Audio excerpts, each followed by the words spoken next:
कल तक मैं आपसे जो बात कर रहा था वो अष्टांग हृदयम का एक हिस्सा था, जिसमें आबो हवा, तासीर, रहने वाला स्थान, उसका महत्व, वहां की मिट्टी, उसका महत्व वगैरह वगैरह। अब मैं सीधे आपके शरीर पर आ रहा हूं। भागवत जी मनुष्य शरीर के बारे में ये कहते हैं कि ये मनुष्य का शरीर सबसे महत्वपूर्ण है और बहुत प्रयासों के बाद मिलता है। ये आपने कई बार सुना होगा। आपके पूर्व जन्म के बहुत सत्कर्म हो तो आपको मनुष्य शरीर मिलता है। और भागवत जी ने एक जगह कहा है कि आप ही हैं जो मोक्ष धारण कर सकते हैं। ऐसा कहा जाता है इस देश में कि जानवरों में, पशु पक्षियों में और कीड़े मकोड़ों में मोक्ष की स्थिति नहीं आती। मनुष्य योनि ही है जिसमें आप मोक्ष को प्राप्त कर सकते हैं। तो उनकी मोक्ष की परिभाषा बहुत सुंदर है। मोक्ष क्या है? हम सब लोगों ने कई बार अलग अलग समय अलग अलग लोगों से सुना होगा कि मोक्ष ऐसा है, मोक्ष ये है। भागवत जी की परिभाषा बिल्कुल साफ और सरल सीधी है। जो व्यक्ति, मनुष्य अपने दुखों को दूर करे और दूसरों के दुखों को दूर करने का सतत प्रयास करे, उसमें सफलता मिले न मिले, सफलता की बात नहीं कहते, वो ईमानदारी से प्रयास करे तो उसको मोक्ष होता है।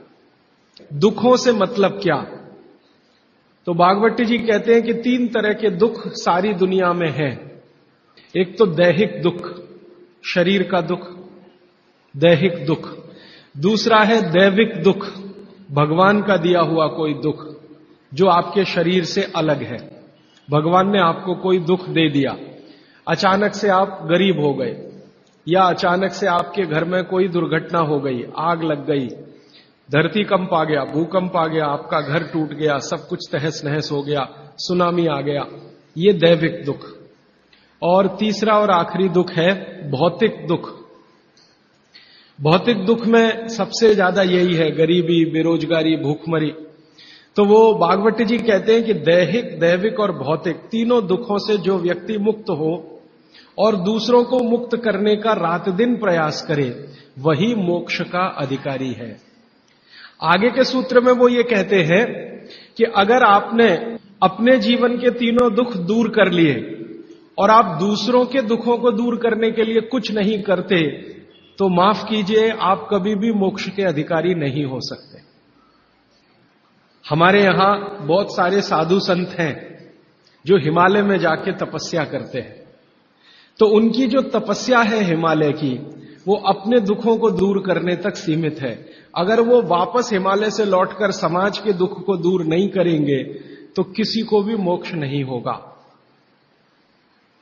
भागवत जी कहते हैं कि कोई सदगृहस्थ व्यक्ति है, वो स्वामी नहीं है, महात्मा नहीं है, तपस्वी नहीं है, लेकिन अगर वो अपने दुखों से दूर करते हुए दूसरों के दुखों को दूर करने के काम में लगा हुआ है, तो वो कहते हैं कि वो तपस्या करने वाले से ज्यादा बेहतर है, भले ही वो सदगृहस्थ है। और वो ये कहते हैं कि ज्यादा समय, भागवत जी मानते हैं कि सदगृहस्थ ही है जो दूसरों के दुखों को दूर करने में ज्यादा मदद कर सकते हैं, क्योंकि उन दुखों का अनुभव उन्हें है, जिसका दुख वो दूर करने का कोशिश करें। इसका मतलब ये है कि भागवत जी की परिभाषा में गृहस्थी होना, माने सदगृहस्थ होना, ज्यादा बड़ी बात है। वो साधु संतों के बारे में कहते हैं कि ये सिर्फ अपने दुखों के दूर करने के चक्कर में लगे हुए हैं। भगवान से इनकी जो वार्तालाप है या संवाद है वो अपने तक सीमित है। समाज के लिए सिर्फ प्रार्थना करके बंद कर देते हैं, आगे नहीं बढ़ते। इसलिए वो कहते हैं कि आप अपने दुख दूर करें, दूसरों के दुख दूर करने के काम में सतत लगे, भले प्रयास आपका सफल हो ना हो। सफलता की बात वो नहीं कहते, वो ये कहते हैं कि सफलता असफलता वो सब ईश्वर के हाथ में है, आपके हाथ में नहीं है। आपसे जो सबसे ज्यादा मैं बात करूंगा, जिसकी जरूरत भी है आपको, वो दैहिक दुख के बारे में बात करूंगा। आपका शरीर, ये जो पेट है, शरीर का मध्य भाग, वो ये कहते हैं कि शरीर का दुख दूर करने में सबसे बड़ी भूमिका इसकी है। तो 90% दुख पेट से है। उन 10% में हार्ट अटैक आ गया, उन 10% में पैरालिसिस आ गया, उन 10% में अर्धांग वायु, पैरालिसिस का ही दूसरा नाम है, वो आ गया, एपिलेप्सी आ गई, वगैरह वगैरह, बाकी सब पेट से है। तो पेट का ध्यान जिंदगी भर आप रखें, उसके लिए उन्होंने सूत्रों की एक श्रृंखला बनाई है। माने आज से मैं जो सूत्र बताने जा रहा हूं, इनका पालन अगर आप करेंगे तो आप अपने जीवन में 148 बीमारियों से हमेशा बचेंगे। और भागवत जी का यह कहना है कि बीमारियों से बचना बहुत महत्व का है बनिस्बत की बीमारियों का इलाज करना। Prevention is better than cure. आज के सूत्रों को थोड़ा ज्यादा ध्यान से सुने। आज से जो शुरू हो रहा है वो फंक्शनल पार्ट है। इस फंक्शनल पार्ट में सबसे पहला सूत्र भागवत जी का, वो कई बार ये लिखते हैं अपने सूत्रों में कि खाना महत्व का नहीं है, खाने को पचाना महत्व का है। क्योंकि भोजन पचेगा तो रस बनेगा, उसी रस में से मांस, मज्जा, रक्त, मल, मूत्र, वीर्य, मेद ये सब बनेगा, अस्थियां बनेंगी और वही आपके शरीर के लिए आगे जीवन में काम आएंगे। पहला सूत्र भोजनांते विषम वारी। इसका सीधा सा अर्थ है भोजन के अंत में पानी पीना विष पीने के बराबर है। सूत्र ये है भोजन अंते माने भोजन के अंत में, भोजनांते विषम वारी। विष समझते हैं आप जहर, जहर जैसा क्या है? पानी। सूत्र उतना ही है। समझने के लिए मैं आपको बहुत उदाहरण दूंगा ताकि आप जल्दी पता कर पाएं। भागवत जी ने एक सूत्र में यह कहा है कि हमारा जो शरीर है इसका जो मुख्य स्थान पेट है, इसमें एक स्थान होता है पेट के अंदर, नाभि, लेफ्ट साइड में नाभि से थोड़ा ऊपर जहां मेरा हाथ रखा हुआ है, इस स्थान को कहते हैं जठर। संस्कृत में कहते हैं जठर, हिंदी में कहते हैं आमाशय, अंग्रेजी में चाहे तो एपिगैस्ट्रिकम। भागवत जी कहते हैं कि इसमें अग्नि प्रदीप्त होती है, जठर अग्नि, जठराग्नि। और भोजन जो कुछ भी आप करते हैं वो पहले जठर में ही जाता है। यह है महत्व की बात। आपने रोटी का पहला टुकड़ा मुंह में डाला और जैसे ही टुकड़े को चबाना शुरू किया, लार बनना शुरू हुआ, तुरंत अग्नि प्रदीप्त हो जाती पहले ही टुकड़े में। तो ये अग्नि प्रदीप्त हुई। अब आप जो भोजन कर रहे हैं ये इस अग्नि के प्रभाव में पचेगा। तो भोजन के पचने की क्रिया में पहले भोजन रस में बदलेगा। पहले पेस्ट बनेगा, जैसे टूथपेस्ट की कंडीशन होती है वैसा बनेगा, लुगदी जैसा, फिर उसमें से रस बनेगा, फिर रस में से सब कुछ बनेगा। अब ये अग्नि भोजन को पचा रही है और आपने भोजन पूरा करते ही पानी पी लिया, गट गट गट गट गट गट, तो क्या हुआ? अग्नि शांत हो जाएगी। अग्नि का पानी से मेल नहीं है, दुश्मनी है। तो आपके पेट में खाना खाते ही अग्नि जल रही है। अब आपने पीछे से गिलास, 2 गिलास पानी पी लिया। कोई लोग तो लोटा भर के पी लेते हैं, कई लोग तो भोजन से ज्यादा पानी पी लेते हैं। तो फिर भागवत जी कहते हैं भोजन पचेगा नहीं, वो सड़ेगा। वो कहते हैं कि भोजन अगर सड़ना शुरू हुआ तो सबसे पहले गैस बनेगी, वायु बनेगी, और ये वायु आपकी जिंदगी हराम कर देगी। और ये वायु की तीव्रता जब बढ़ेगी तो गले में जलन होगी, छाती में जलन होगी, पेट में जलन होगी। तो ये वायु पूरे शरीर में घूमेगी तो सिर घूमेगा, आपको चक्कर आएंगे, सिर में दर्द होगा, पीठ में भी दर्द हो सकता है, हृदय स्थान पे भयंकर दर्द हो सकता है। कई बार तो इतना दर्द होता है कि आपको लगेगा कि हार्ट अटैक आ गया, लेकिन वो वायु का दर्द है, हार्ट अटैक नहीं। और ये जो वायु बनी भोजन के सड़ने से, इसी वायु में से भागवत जी ने सूची बनाई है कि 103 रोग पैदा होंगे। 103। सबसे पहला रोग है उसमें एसिडिटी, हाइपर एसिडिटी। ज्यादा दिन अगर आपने ये चक्कर चलाया पानी पीने का तो अल्सर, पेप्टिक अल्सर, बवासीर, मूलव्याध, भगंदर, और अंत का एक रोग है कैंसर, कर्क रोग। माने एसिडिटी से शुरू होकर आप कैंसर तक की यात्रा कर सकते हैं। और बाद में भागवत जी कहते हैं, वो भी बता देता हूं, वो दूर का सूत्र है लेकिन यहीं पे ले आता हूं उसको, कि आपका जो भोजन सड़ेगा तभी कोलेस्ट्रॉल बनेगा। अगर भोजन का पाचन हुआ तो कोलेस्ट्रॉल शून्य रहता है। आप जानते हैं शरीर में दो तरह का कोलेस्ट्रॉल है, एक गुड और एक बैड। अच्छा कोलेस्ट्रॉल माने HDL, हाई डेंसिटी लिपोप्रोटीन। खराब कोलेस्ट्रॉल माने LDL और उसका छोटा भाई VLDL, very low density lipoprotein. जिनको कोलेस्ट्रॉल बढ़ रहा है या बढ़ा हुआ है वो ध्यान दें, उनको भोजन पच नहीं रहा, उनका भोजन सड़ रहा है। तो कोलेस्ट्रॉल बढ़ेगा तो हार्ट अटैक भी आएगा, कोलेस्ट्रॉल बढ़ेगा तो घुटने भी जड़ हो जाएंगे, सारी संधियां आपकी एकदम कड़क हो जाएंगी, आपको चलना फिरना मुश्किल हो जाएगा, 10 कदम चलना मुश्किल हो जाएगा। तो वो ये कहते हैं कि जब 103 बीमारियां एक छोटी गलती से आती हों तो वो गलती कभी करना नहीं। अब जैसे ये सूत्र पूरा हुआ तुरंत आपके मन में प्रश्न आएंगे कि पानी कब पीना। तो भागवत जी कहते हैं कि कम से कम 1.5 घंटे के बाद पानी पियो। अब ये जो 1.5 घंटे का कैलकुलेशन है ये क्या है? ये भागवत जी कहते हैं कि जो आपने खाया वो आपके जठर स्थान में 1.5 घंटे तक अग्नि के प्रभाव में रहता है, 1.5 घंटे तक। और 1 से 1.5 घंटे का वो बताया है तो अलग अलग क्षेत्र के हिसाब से। अब मान लीजिए उत्तरांचल का कोई आदमी इसी सूत्र को पढ़ेगा तो उसको तो अग्नि का असर 2 से 2.5 घंटे रहेगा, पहाड़ वाला। लेकिन आपके लिए मैं बात कर रहा हूं तो 1 से 1.5 घंटा, ठीक है। अब तुरंत आपके मन में सवाल आएगा, भोजन के बीच में पीना कि नहीं पीना, और भोजन के पहले पीना कि नहीं पीना। वो ये कहते हैं कि भोजन के पहले पानी पीना तो कम से कम 40 मिनट और अधिक से अधिक 1 घंटा। आपको सीधा सा हिसाब बताता हूं, 10 बजे खाना अगर खाना चाहते हैं तो 9 बजे से लेकर 9:20 तक आप चाहें उतना पानी पी सकते हैं। और बीच में पीना कि नहीं, वो कहते हैं कि अगर आपके भोजन में 2 अन्न हैं, दो अन्न माने एक रोटी खा रहे हैं आप, वो गेहूं है, और दूसरा चावल खा रहे हैं, तो चावल और गेहूं 2 अन्न। एक अन्न की पूर्ति पूरी हुई और दूसरे की शुरू होने वाली है, तो बीच का जो जंक्शन पॉइंट है इस पे पानी पीना। मतलब इसका सीधा है, रोटी पूरी हो गई, अब आप चावल खाने की तैयारी कर रहे हैं, तो रोटी खाने के बाद चावल खाने से पहले आप जरूर पानी पीना। लेकिन मात्रा कितनी? तो वो कहते हैं 2 या 3 घूंट, इतना ही।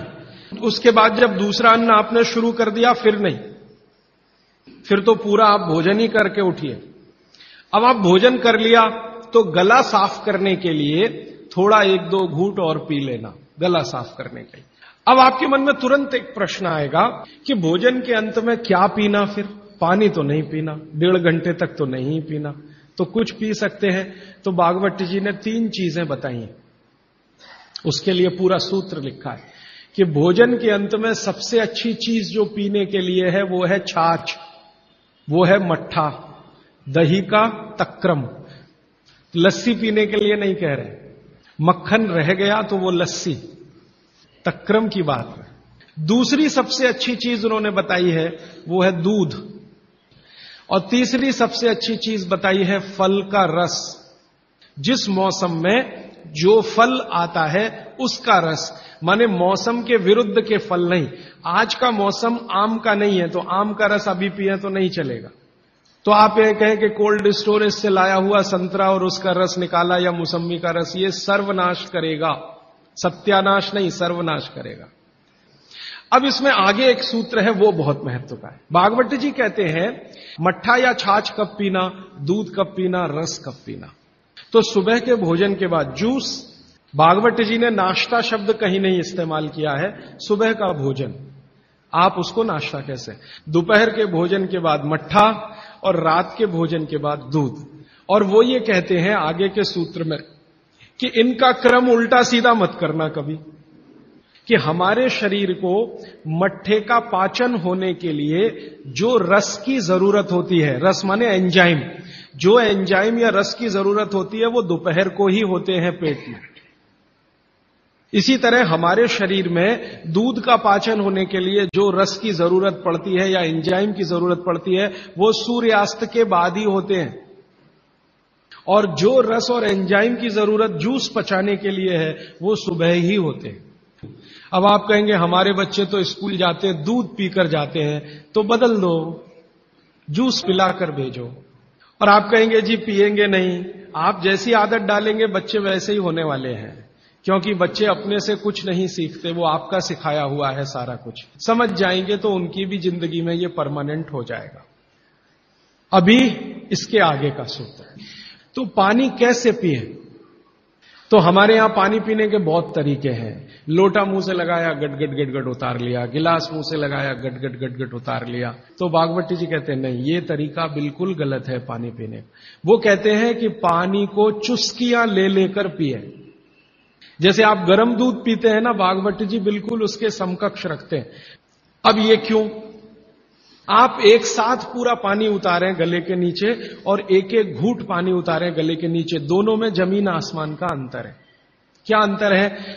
हमारे पेट में भोजन को पचाने के लिए अग्नि होती है और इस अग्नि को तीव्र करने के लिए अम्ल होता है। अम्ल, एसिड प्राकृतिक रूप से बनता है।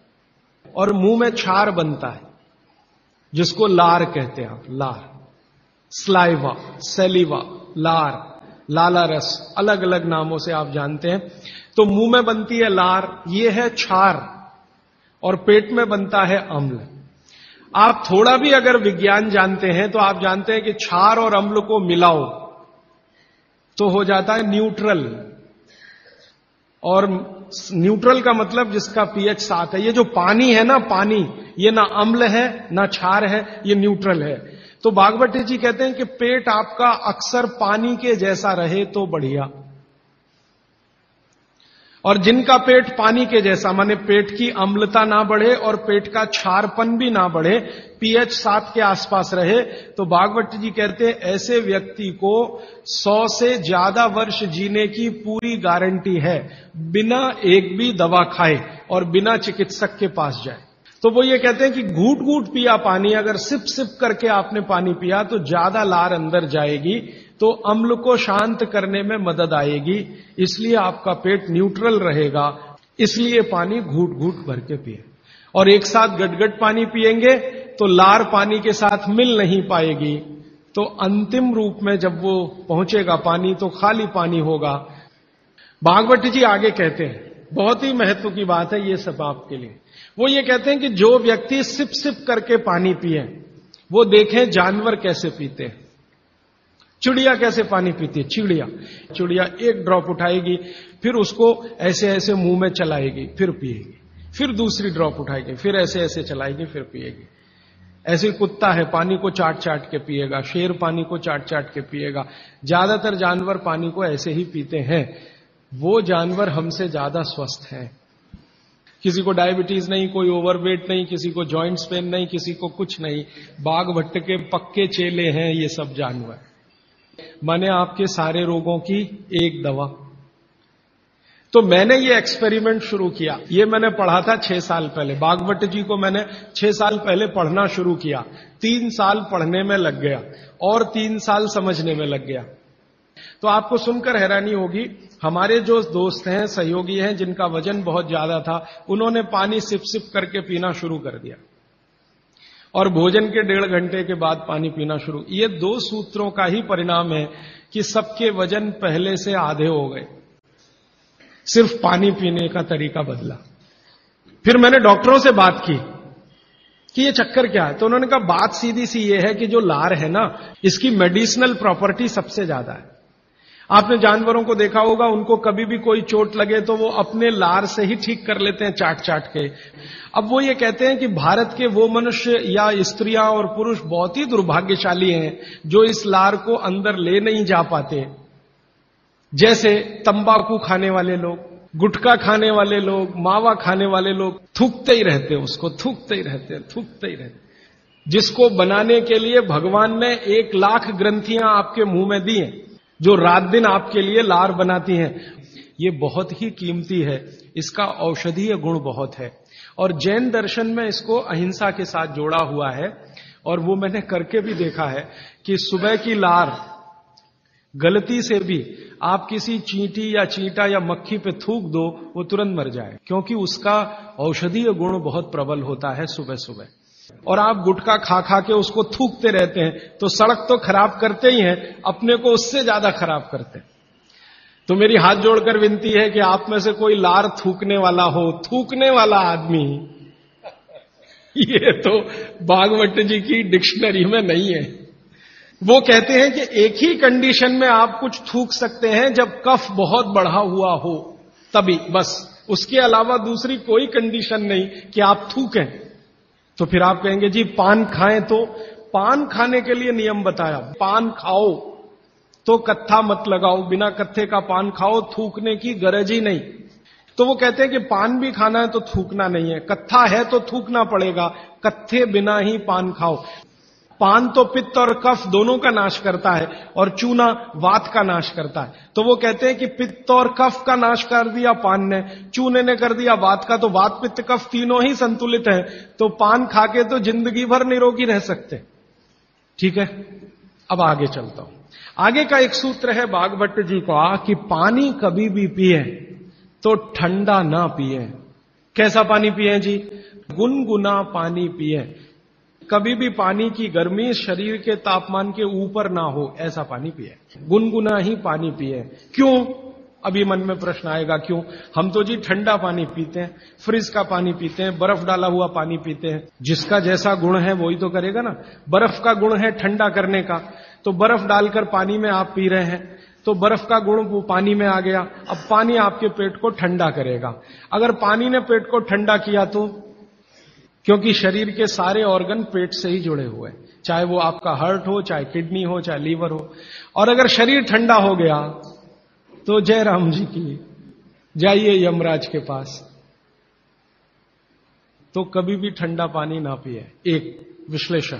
दूसरा विश्लेषण कि अगर पानी आपने ठंडा पिया तो तुरंत पेट उस पानी को गर्म करने पर लगेगा, तो पानी को गर्म करने के लिए उसको अतिरिक्त ऊर्जा की जरूरत पड़ेगी, और अतिरिक्त ऊर्जा उसको रक्त में से आएगी, तो शरीर के सब हिस्सों का रक्त पेट की तरफ जाएगा। उसने बाकी हिस्सों में रक्त की कमी कर दी, और ये कमी हर समय ऐसे ही आती रहे, आप ऐसे ही ठंडा पानी पीते रहे, ऐसे ही कमी आती रहे, पीते रहे, कमी आती रहे, तो एक दिन वो अंग काम करना बंद कर देंगे, क्योंकि उनको रक्त की सप्लाई कम हुई है। और वो अंगों ने काम करना बंद किया तो ब्रेन हेमरेज हो गया, पैरालिसिस हो गया, हार्ट अटैक हो गया। तो ये सारी बीमारियों को क्यों बुलाते हैं ठंडा पानी पी के? मैंने उन लोगों को देखा जो चिल्ड वाटर पीते हैं, वो सवेरे सवेरे अगर संडास घर में गए टॉयलेट में, तो एक एक घंटे बाहर नहीं निकलते, कभी कभी तो 2-2 घंटे नहीं निकलते, बैठे ही रहते अंदर। उनको पूछो भाई क्या कर रहे थे 2 घंटे टॉयलेट रूम में? कहते हैं जी न्यूज़पेपर पढ़ रहे थे, मैगजीन पढ़ रहे थे। क्यों पढ़ रहे थे? तो कहते हैं टॉयलेट आती ही नहीं, माने स्टूल पास होता ही नहीं, संडास होती ही नहीं, उतरती नहीं, तो क्या करें। और वो बेचारे वहां बैठे बैठे कई बार इतने परेशान हो जाते हैं कि तरह तरह की आवाजें निकालते हैं, फिर भी नहीं आती। फिर वो गाना गाते हैं, मेरे सपनों की रानी कभी आएगी, वो आती नहीं है। और कभी कभी जब बहुत ज्यादा परेशान हो जाते हैं ना, तो एक गाना गाते हैं, एक बार आजा आजा आजा, वो तब भी नहीं आती। ये है समस्या कि जो लोग बहुत ठंडा पानी पिएंगे उनको एक बीमारी है, वो है कॉन्स्टिपेशन, कब्जियत, कोष्ठबद्धता, बद्ध कोष्ठ होना। कॉन्स्टिपेशन का मतलब आपकी जो इंटेस्टाइन है ना, लार्ज इंटेस्टाइन, वो एकदम ऐसी संकुचित हो गई। तो अगर आपकी लार्ज इंटेस्टाइन ऐसी हो गई तो आपकी जिंदगी भी ऐसी ही हो जाएगी। फ्रिज का रखा हुआ पानी ना पिए, बर्फ डाला हुआ पानी ना पिए, आइसक्रीम कभी भी ना खाएं, तो गर्म भोजन और ठंडी आइसक्रीम कभी ना खाएं। अक्सर मैं शादियों में, बारातों में जाता हूं तो वहां मैंने देखा है कि भोजन गर्मा गर्म कराएंगे, अंत में आइसक्रीम जरूर खिलाएंगे। सर्वनाश, बुला बुला के हमारा सत्यानाश करते हैं। न मरो तो जल्दी मर जाओ, ऐसा आजकल आतिथ्य इस देश में चल रहा है। पहले कहते थे अतिथि देवो भव, अभी अतिथि दुश्मन भव।